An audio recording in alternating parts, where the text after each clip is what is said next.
The crisis of credit, visualized. What is the credit crisis?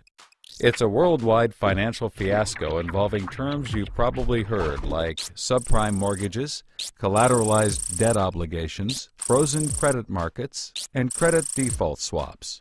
Who's affected? Everyone. How did it happen? Here's how.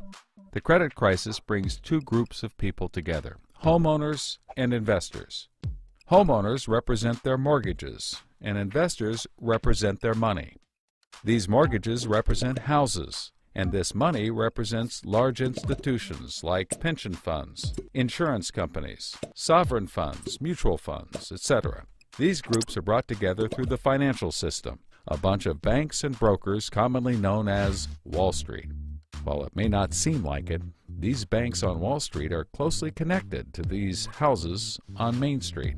To understand how, let's start at the beginning. Years ago, the investors are sitting on their pile of money, looking for a good investment to turn into more money. Traditionally, they go to the U.S. Federal Reserve, where they buy Treasury bills, believed to be the safest investment.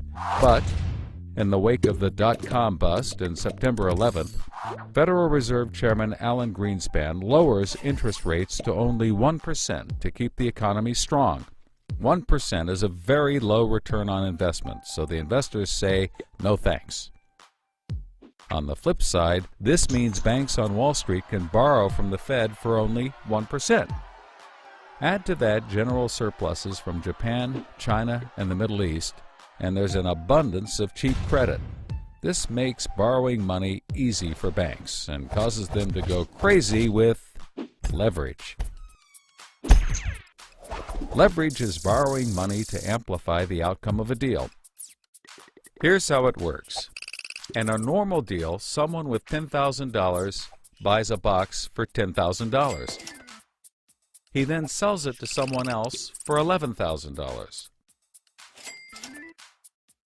For a $1,000 profit, a good deal. But using leverage, someone with $10,000 would go borrow $990,000 more dollars, giving him $1 million in hand. Then he goes and buys 100 boxes with his $1 million and sells them to someone else for $1,100,000. Then he pays back his $990,000 plus $10,000 in interest. And after his initial $10,000, he's left with a $90,000 profit versus the other guy's $1,000. Leverage turns good deals into great deals. This is a major way banks make their money. So Wall Street takes out a ton of credit, makes great deals, and grows tremendously rich, and then pays it back. The investors see this and want a piece of the action, and this gives Wall Street an idea. They can connect the investors to the homeowners through mortgages. Here's how it works. A family wants a house, so they save for a down payment and contact a mortgage broker. The mortgage broker connects the family to a lender who gives them a mortgage. The broker makes a nice commission. The family buys a house and becomes homeowners. This is great for them because housing prices have been rising practically forever. Everything works out nicely. One day, the lender gets a call from an investment banker who wants to buy the mortgage. The lender sells it to him for a very nice fee. The investment banker then borrows millions of dollars and buys thousands more mortgages and puts them into a nice little box. This means that every month he gets the payments from the homeowners of all the mortgages in the box. Then he sicks his banker wizards on it to work their financial magic, which is basically cutting it into 3 slices: safe, okay, and risky. They pack the slices back up in the box and call it a collateralized debt obligation, or CDO. A CDO works like 3 cascading trays.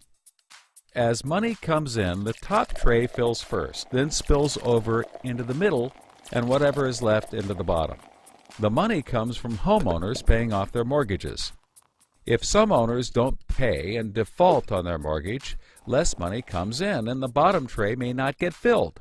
This makes the bottom tray riskier and the top tray safer.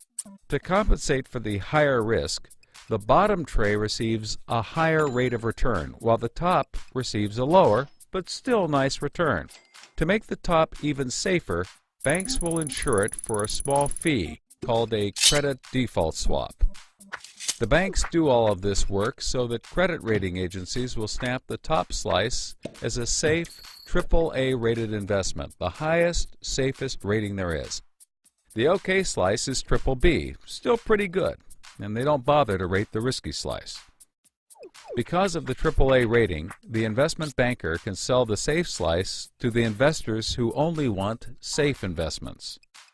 He sells the OK slice to other bankers, and the risky slices to hedge funds and other risk takers. The investment banker makes millions.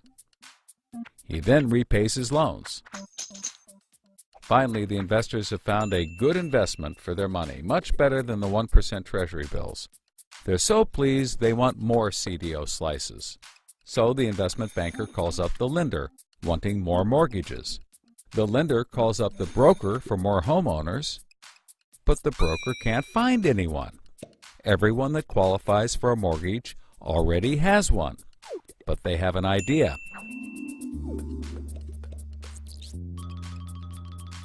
When homeowners default on their mortgage, the lender gets the house, and houses are always increasing in value. Since they're covered if the homeowners default, lenders can start adding risk to new mortgages, not requiring down payments, no proof of income, no documents at all. And that's exactly what they did. So instead of lending to responsible homeowners, called prime mortgages, they started to get some that were, well, less responsible. These are subprime mortgages. This is the turning point.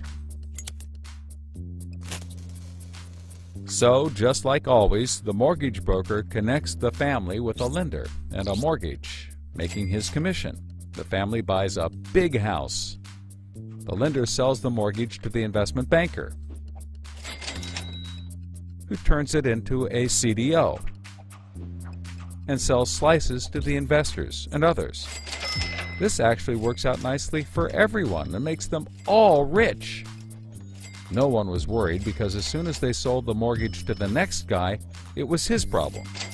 If the homeowners were to default, they didn't care. They were selling off their risk to the next guy and making millions, like playing hot potato with a time bomb. Not surprisingly, the homeowners default on their mortgage, which at this moment is owned by the banker. This means he forecloses and one of his monthly payments turns into a house. No big deal. He puts it up for sale. But more and more of his monthly payments turn into houses. Now there are so many houses for sale on the market, creating more supply than there is demand, and housing prices aren't rising anymore. In fact, they plummet.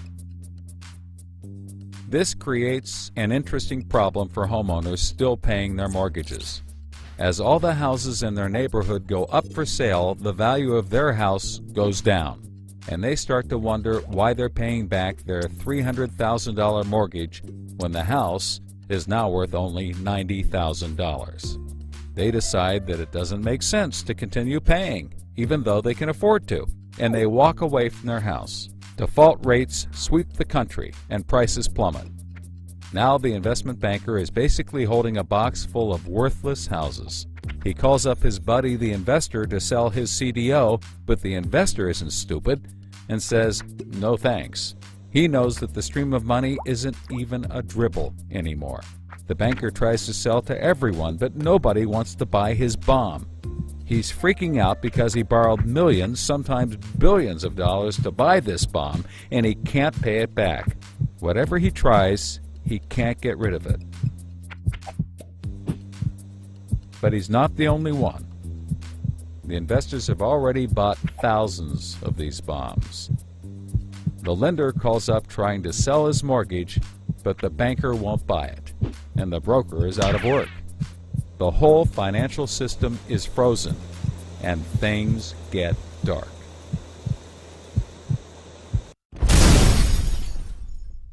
Everybody starts going bankrupt. But that's not all. The investor calls up the homeowner and tells him that his investments are worthless. And you can begin to see how the crisis flows in a cycle. Welcome to the crisis of credit.